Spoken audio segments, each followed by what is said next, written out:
Now, Rod Stewart, a gentleman. Do you mean Sir Rod Stewart? Sir Rod Stewart, I beg your pardon, thank you. Sir Roderick Stewart, in Indeed. fact. Not Sir Rodney, as the Guardian called him. Exactly. Thanks. A man who I've associated with in the past, of course, When you say you've associated with him? We had lunch with him in Glasgow. When you say for the England-Scotland game, yeah. You and Mr. Brazil. That's right, because he's Mr. yeah. Brazil's mate, isn't he? Sorry? He's Mr. Brazil's mate. What do you mean? He's his mate, he's not your mate. Well, he's both our mates, isn't he? Well, no, he's not. What do you mean? He's Alan Brazil's mate.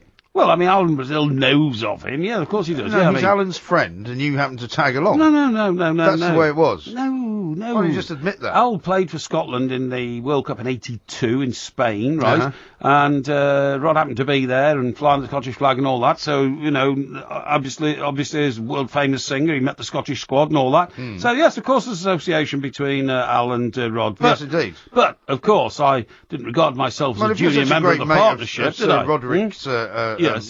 personage. Why don't you get him on the show? Well, I don't think I would want to impose that sort of responsibility upon him. All right. We had a... Sode, by the way, says, what Mr. Parry saw was Canon. The oud looks like a pregnant guitar. Oh, really? Yeah. Oh, I saw the Canon, did I? You saw something like that, right? Let me have a look. Yes, that's exactly it. Yeah, what you saw? Good. That's exactly what I saw. It does look a bit like a slide guitar. It does, yeah. Thank you very much indeed. Now, anyway, the reason I'm talking about Sir Rod, Rick, okay. Sorry. So, we're laughing at. Somebody said they're just about to send something into your postman pork. There's a packet of flour. Last time that happened, so you had to evacuate the building. That's right, yeah, actually, yeah. Not that we're encouraging that sort of somebody thing. was sending me somebody was trying to poison you. nefarious substances. Yeah. But one time we did have a correspondent on the show here who was a black cab driver. Yeah. And he played in Rod's football team. Oh, yeah. Now, that's what I was going to talk to you about. Because he used to have a football pitch in his house in Essex, didn't he? He still has. And also in his place in LA, I think. I think he has. I think you're right. But anyway, the point of my story is that very house that you're talking about, a £7 million Essex mansion, is now up for sale because... I thought it was put up for sale a while ago. He did. This is the point. He and Penny are moving sort of somewhere quite close by. Yeah. I think you don't have to say where they're moving to. No, of course not. But I think it'll be something like Hayden Bois or something like that, won't it? Hayden Boys. Hayden Boys, is it's it? Not Hayden Bois. Yeah, or whatever. It's on the Central Line.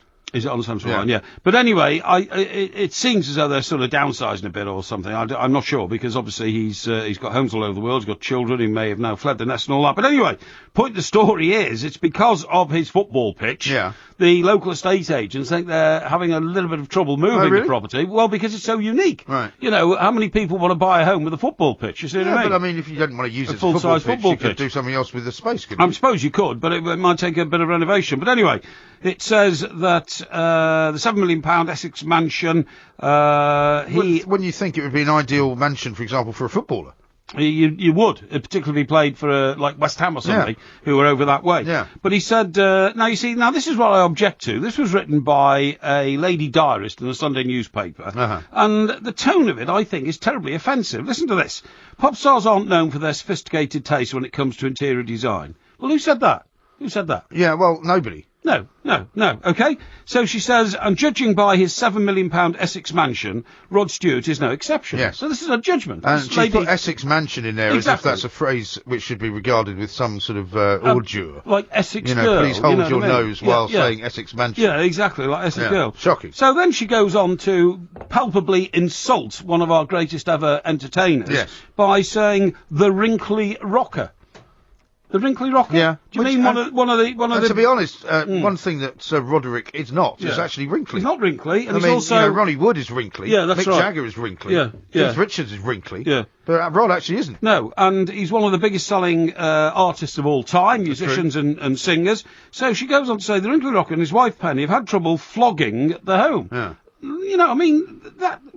What do you mean flogging the home? Do you mean selling their £7 million mansion? Yes. She's making out that he's some sort of, he's trying to pull a wool over people's eyes, flogging his home as though it's a derisory thing to do. So why are you giving this woman so much publicity? Well, I'm not. I'm just saying that I feel it's awful to treat national heroes. National treasure, you like this. So she goes on to say, flog them home, even though they have dropped the price by £500,000. But then, this is the crunch bit, and having seen the inside of the late 19th century Wood House, I can see why. Wood House? Yeah, it's called Wood House. Oh, it's called Wood House. I thought you meant like a house made of wood. No, it's called Wood House. Oh, right. She says, features include ceiling murals that resemble a cloudy sky. Well, I think they're quite nice, and sometimes people put them in bedrooms for their children and that sort of thing, don't they? I wouldn't fancy one of those. They do. No. In fact, funny enough, there was a... No, most of what they do for children is they do, like, the night sky. Yeah. Like stars. Well, there was a roof mural in the end of The Missing, wasn't there? Oh, don't talk to me about that. Yeah, well, it was. Terrible.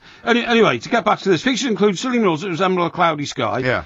Chintzy upholstery. Well, right. What is chintzy upholstery? Well, it's chintzy upholstery. I mean, everybody knows what it is. If you bought your upholstery 5 years ago, because that's when you last refurbished your house, then it's 5 years old. So chintzy doesn't mean old. It just means it's a particular style. It means it's rather sort of elaborate, rococo, shall we say? Yeah, elaborate rococo. Well, not elaborate, just rather kind of overdone. Tassels on it and all that kind overdone, of stuff. A bit flowery. That kind of thing. But I mean that's her opinion. Yeah, that's kind of flowery sort of sofas and things. So she goes on to say features include ceiling murals that resemble a cloudy sky, chintzy upholstery, monogrammed sofa cushions. Now, what is wrong with having monogrammed sofa cushions? Well, I wouldn't have any. Well, I would. Yeah, of course you would. I would. But that's because you're gauche and have no taste. I'd have PP for Porky Parry if I wanted to. PP's not your name, though. No, it doesn't matter. It's how people recognise me. And then people came to my home. Well, hang on. You've got monogrammed shirts, haven't you?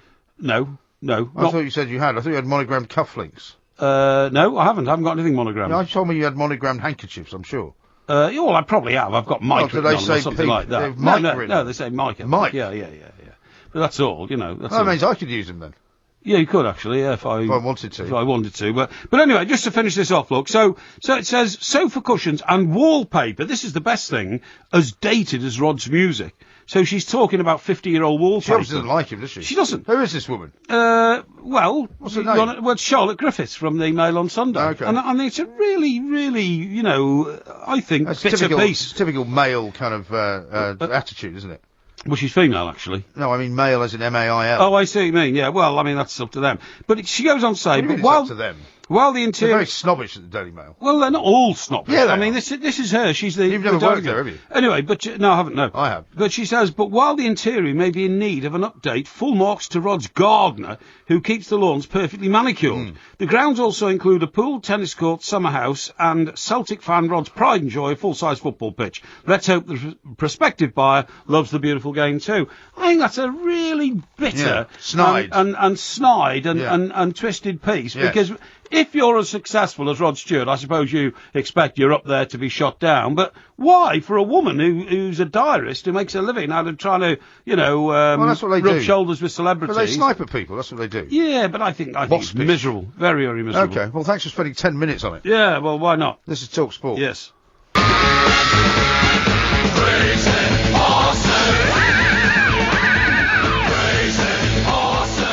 This is talkSPORT. We are the two mics now. We should have been doing Postman Pork here, Mr. Parry. Indeed. But I'm afraid there's been an interruption to the normal service. A very welcome interruption. Well, a welcome interruption, as far as I'm concerned. Any interruption that doesn't involve me listening to you is very welcome. Now, you were talking earlier about Rod Stewart not being able to sell his...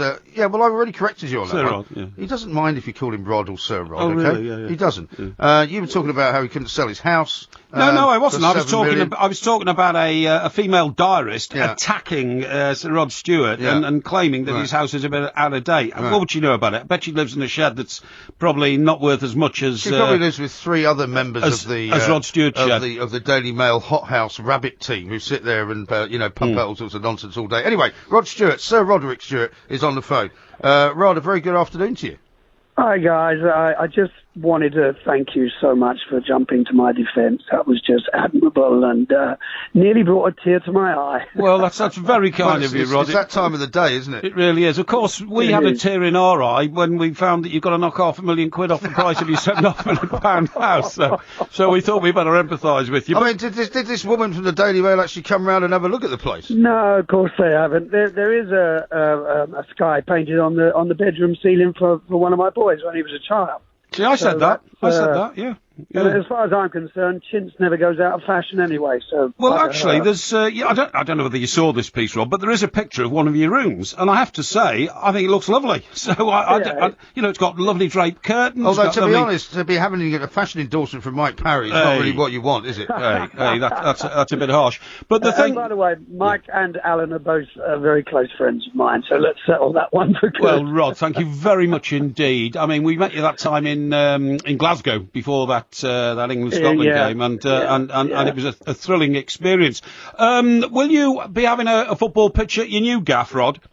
It's funny you should say that, because I've just had a 4D pitch put in for my two boys. It's a 7-a-side AstroTurf. It's absolutely beautiful. And it was the other day I was trying to tell the boys, I said, you know how lucky you are. When I was your age, I was speaking to Aidan when I was 5 or 6. My football was my mum's stocking stuffed with newspaper, and we played out in the street, and if it went under a lorry, that was the end of it, That's right. Trying to stress to them how lucky they are. That's right. It's very difficult convincing children these days how spoiled they are, actually. I've got the same problem with mine. Mine are always moaning and groaning about where we're going on holiday in the summer. I hope we're going to get one of those nice villas again, or, are we going to have to go to somewhere in Britain? It's horrendous, a week at Bognor Regis is out of the question then. Exactly. That's right, all those sort of things. And, Rod, although you're moving house, you're staying in this country. Is your life now still divided transatlantically, or are you it certainly is, It's a bit of both. I haven't moved very far. I've just moved up to Shearing, which was about 15 minutes away from the old house, so I'm still an Essex boy at heart. And loving it. I love Essex. And are you proud? Because as I pointed out in this piece by Miss Charlotte Griffiths, she uses the word Essex as though it's some sort of swear word. Condemnatory. But I mean, you are a proud Essex boy. Well, I was born in North London up the Archway Road, but I've lived in Essex for the last 30 odd years. I live in the States mainly, but I love the place. Some of the best pubs, some of the best countryside. It's definitely underrated. Now, how often do you get up to see Celtic this year? Because, of course, Rangers have come into the Scottish Premiership again, but rather disappointingly, or maybe not in your case. Yeah, well, I bumped into one of the hierarchy at Rangers, and they did say it was going to take a couple of years, and it may take them a couple of years, but I get up there as many times as I can. I'm going up for the Hearts game, and I'm going to go and see them play Albion in the Scottish Cup, and that's about it for this year, because I am on tour at the moment. I'm in Leeds tomorrow night. How are you? Blimey. And then Manchester the night after, and then back to the O2. Oh, blimey, that's great. O2. Porky said we were playing the O2. We did a little comedy show, and we were playing the O2 Academy in Liverpool. He kept telling everybody we were playing. He kept telling everyone we were playing the O2. Didn't quite get it right. Yeah, but nevertheless, it was a full house, so we did okay. Ron, can I ask you about the recording business, which of course you've excelled at for now nearly half a century? I've been. I don't expect you to comment on fellow performers, but I'm a little bit puzzled at the Stones' new album that's coming out, and when I say to people, you can reinvent yourselves in the same way that Sir Rod Stewart did with your songbooks in America, but it's not quite the same thing, because they're sort of doing more of what they've done in the past, but not really as well, if you see what I mean. I think they're merely playing homage to the guys that gave them a start, Muddy Waters, well, all of us really, Howling Wolf and Junior Wells. I haven't listened to the album yet. I'm hoping Ronnie Wood will send me a free copy through the post, but I very much doubt he will. Well, I mean, he's the real wrinkly rocker, isn't he? I mean, I thought that was so nice. I have facials every week, and it obviously seems to be paying off. Thank you, guys. Well, you should keep him up as well, and get down with the kids as you always do. And is there anything in the offing, Rod? What do you mean in the offing for you? No, broadcasting-wise, because broadcasting-wise, and I tell you guys, any time you want me to come in, I'll come in. I'm here until the 27th, then I'm off to Florida for the Christmas, but I'd love to come in and talk football to you. Well, that would be great if you could. We'd love to do that. Now, listen, Rod, before I let you go, you guys tell us about the last that afternoon in, was it Regano's you were in Glasgow with Mr. Parry and Mr. Brazil, because I'm sure we've heard some stories from it. But now, you see, Porky's now going to dine off this phone call for a very long time. At all. There's already someone on Twitter saying, Mike Graham absolutely silenced when Rod Stewart said that Mike Parry was a genuine friend. You have no idea how this is going to play out for the next 10 years. Well, I'm made now. Well, I shall be listening for the next 10 years if I'm still here. Don't worry about that. Yeah. It was a good afternoon, but usually, before England-Scotland matches is always, obligatory almost to get slightly plastered. Yes. So I can't remember much about it. I can't remember much about the game either. No, well, a lot of it... neither can Paul. A lot of it can be forgettable, but it was great to see you then, Ron. It's great to talk to you now. Thank you very much indeed for giving us your time, and we hope we'll be talking to you again, maybe seeing you even soon. Anytime you want me in, I'll come in. Okay. Just give me a call on you've got the number, your guys got the number. Yeah, have a word with our very nice producer David. We'll get something sorted out. And good luck with the house sale. Thanks very much indeed, Rob Stewart.